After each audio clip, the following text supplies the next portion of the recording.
Bonjour, everybody. Today, it's very special for me again because we're learning the first opening I ever learned for the black pieces. Last week we covered the Italian, which was the first opening I really learned with the white pieces when I was studying chess. This was the first thing I learned with the black pieces. I learned it because, one, it was not e5. So it meant I could avoid stuff that was e4, e5. So that meant I could avoid Roux Lopez, Italian from the black side. It can be quite annoying because I don't like the structure.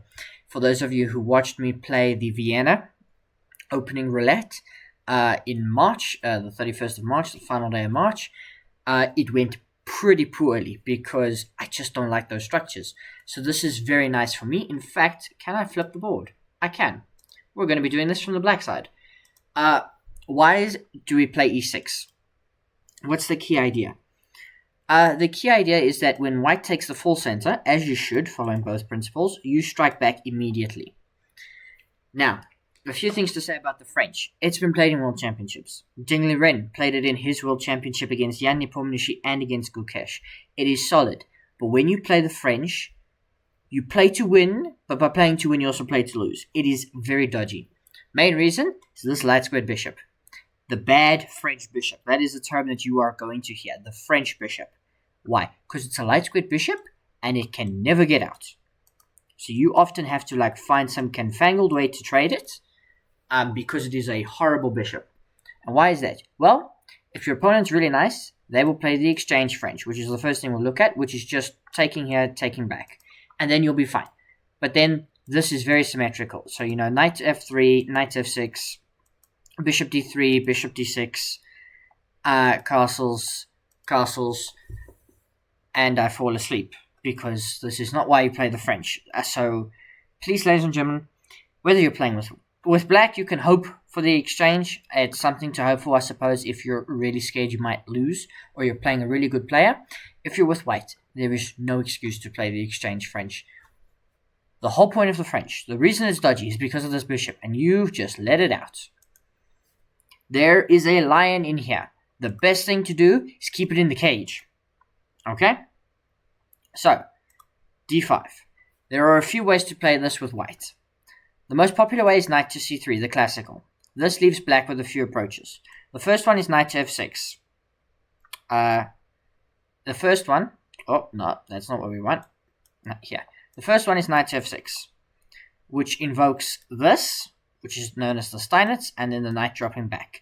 And the key pawn break for black is c5, but also f6 in a lot of lines. You break at this structure. Because black is committed, as they do in the advanced French, this is the classical, starting with this, you are trying to strike at this pawn and at this pawn, and really break apart that strong center. You have to. So f4 is a good move here, solidifying everything, and then c5. This is what we want. Knight to f3, knight c6, and this is where the French really develops. And from here, your queen out, you put pressure on this pawn. f6 is a move that's timed. There are ways, if we go back, there is a way in which there is an idea that exists to maybe play something like this. Now, in this particular context, it's a bad idea, but you trade your light squared bishop like that. I'm telling you about a common plan. Or else, in some lines, it goes here and then out like that. Okay. Don't play b6. Knight c6 is fine. But of course the game doesn't have to develop like that, because after knight to c3 there is one other sharp way to play, and that is bishop to b4 rather, and that is the Winauer variation. This thing can get flippin' crazy, because e5 locking the center again, c5, a3 targeting the bishop takes, pawn takes obviously, knight to e7, queen to g4.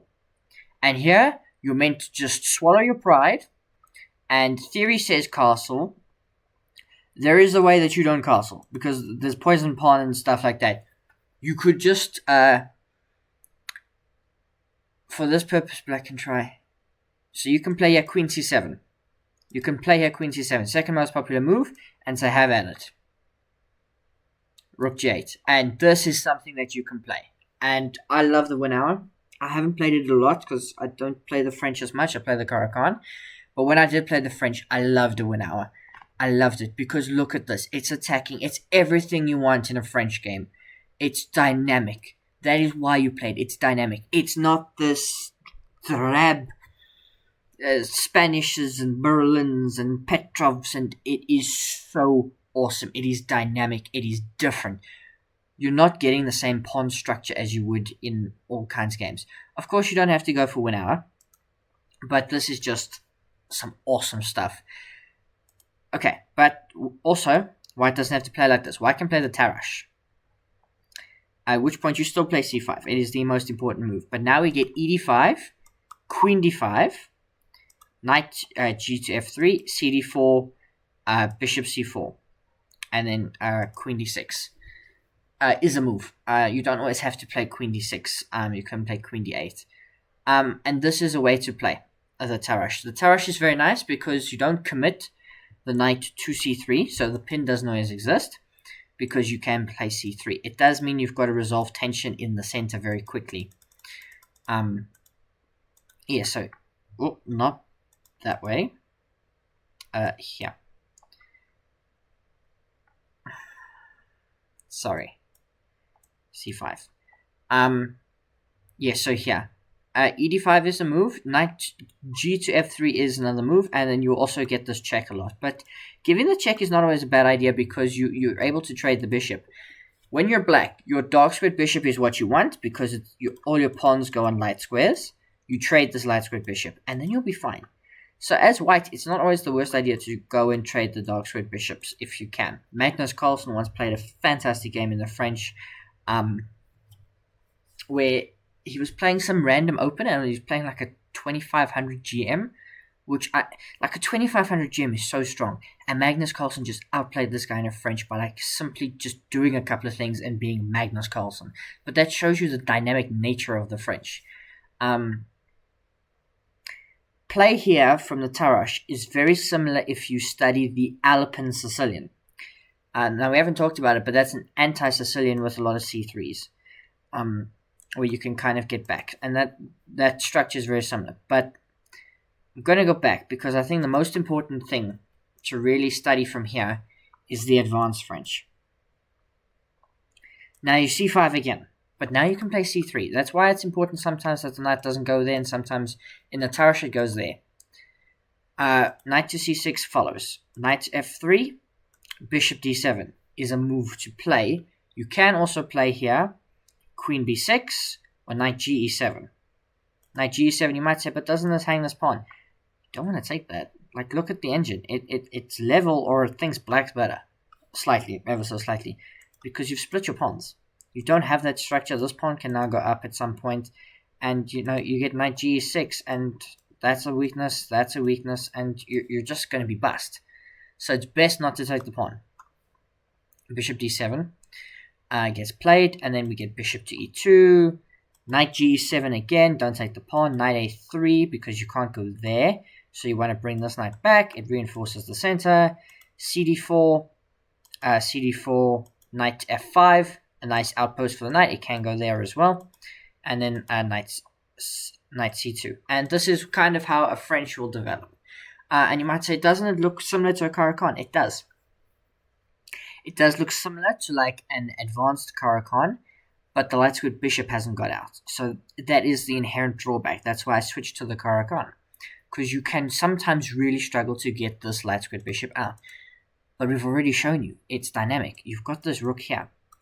And what happens is, like, you're going to go this way, white at some point has to go this way, and you are going to beat each other up.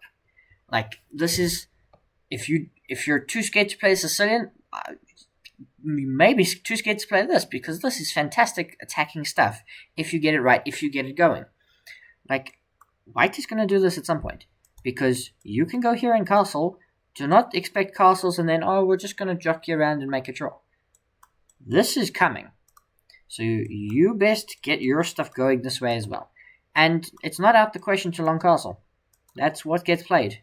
A lot of French games end up with long castle. Remember that 1 hour variation we looked at?